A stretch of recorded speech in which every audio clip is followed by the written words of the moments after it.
ರಾಜ್ಯ ಮಾಹಿತಿ ಹಕ್ಕು ಮತ್ತು ಸಾಮಾಜಿಕ ಕಾರ್ಯಕರ್ತರ ವೇದಿಕೆ ಇವತ್ತು ಕುಣಿಗಲ್ನಲ್ಲಿ ನಿನ್ನೆಯಿಂದ ಅಂದರೆ 20/7/2026 ನಿನ್ನೆ ಮಧ್ಯಾಹ್ನದಿಂದ ಒಂದು ಧರಣಿ ಸತ್ಯಾಗ್ರಹ ಕಾರ್ಯಕ್ರಮವನ್ನು ಹಮ್ಮಿಕೊಂಡಿದ್ವಿ.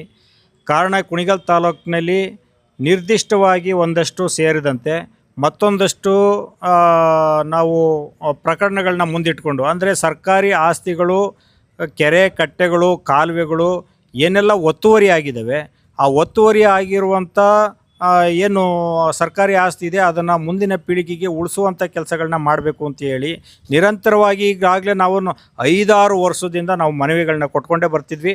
ಆ ಮನವಿಗಳನ್ನ ಕೊಟ್ಕೊಂಡ್ರೂ ಕೂಡ ಯಾವುದೇ ರೀತಿಯಾದಂಥ ಕ್ರಮಗಳು ಆಗ್ತಾ ಇರಲಿಲ್ಲ. ಹಾಗಾಗಿ ನಾವೇನು ಸುಮಾರು ಇಲ್ಲಿಂದ ಅಂದರೆ ತಾಲೂಕು ಕಚೇರಿಯಿಂದ ಹಿಡಿದು ಬೆಂಗಳೂರಿನಲ್ಲಿರ್ತಕ್ಕಂಥ ವಿಧಾನಸೌಧದವರೆಗೂ ಕೂಡ ನಾವು ಮನವಿಯನ್ನು ಕೊಟ್ಕೊಂಡು ಬಂದ್ವಿ. ಆದರೆ ಇಲ್ಲಿವರೆಗೂ ಯಾವುದೇ ರೀತಿಯಾದಂಥ ಕ್ರಮಗಳು ಆಗಿರಲಿಲ್ಲ. ಹಾಗಾಗಿ ನಾವು ಇದನ್ನು ಹೋರಾಟದ ಮೂಲಕವೇ ನಾವು ಈ ಸರ್ಕಾರಿ ಆಸ್ತಿನ ಉಳಿಸ್ಬೇಕು ಅನ್ನುವಂಥದ್ದು ಈಗ ವಿಪರ್ಯಾಸಕ್ಕೆ ಬಂದಿರತಕ್ಕಂಥ ಒಂದು ಸಂದರ್ಭ.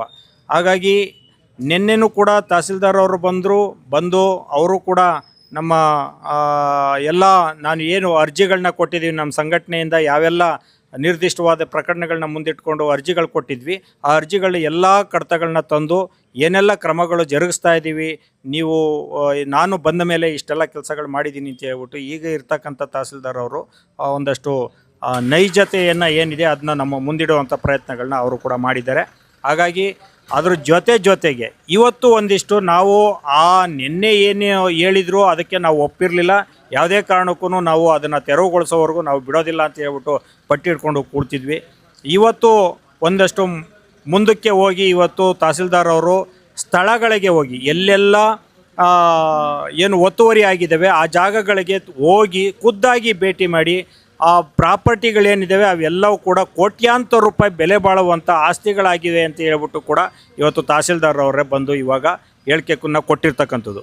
ಅದಾದ ನಂತರದಲ್ಲಿ ಆ ಆಸ್ತಿಯನ್ನು ಯಾವುದೇ ಕಾರಣಕ್ಕೂ ನಾವು ಬಿಟ್ಕೊಡಲ್ಲ, ನಾನು ಎಷ್ಟೇ ಒತ್ತಡ ಬರಲಿ, ಯಾವುದೇ ಫೋನ್ಗಳು ಬರಲಿ, ನನ್ನನ್ನು ಟ್ರಾನ್ಸ್ಫರ್ ಮಾಡಿಸೋ ಅಂಥ ಸಿಚುಯೇಷನ್ ಬಂದರೂ ಪರವಾಗಿಲ್ಲ, ನಾನು ಅದನ್ನು ತೆರವುಗೊಳಿಸೇ ತೀರ್ತೀನಿ ಅಂತ ಹೇಳ್ಬಿಟ್ಟು ನಮಗೆ ಭರವಸೆನ ಕೊಟ್ಟಿದ್ದಾರೆ.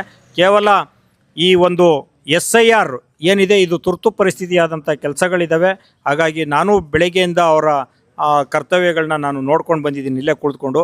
ಅವ್ರಿಗೆ SIRದಾಗ್ಬೋದು, ಇನ್ನೂ ಕೆಲವನ್ನು ಕರ್ತವ್ಯಗಳಾಗ್ಬೋದು, ತುರ್ತು ಪರಿಸ್ಥಿತಿಯಲ್ಲಿ ಅವರು ಕೆಲಸಗಳನ್ನ ಮಾಡ್ತಿದ್ದಾರೆ. ಹಾಗಾಗಿ ಅವರು ನಮಗೆ 1 ವಾರ ಅವಕಾಶಗಳನ್ನ ಕೇಳಿದ್ದಾರೆ.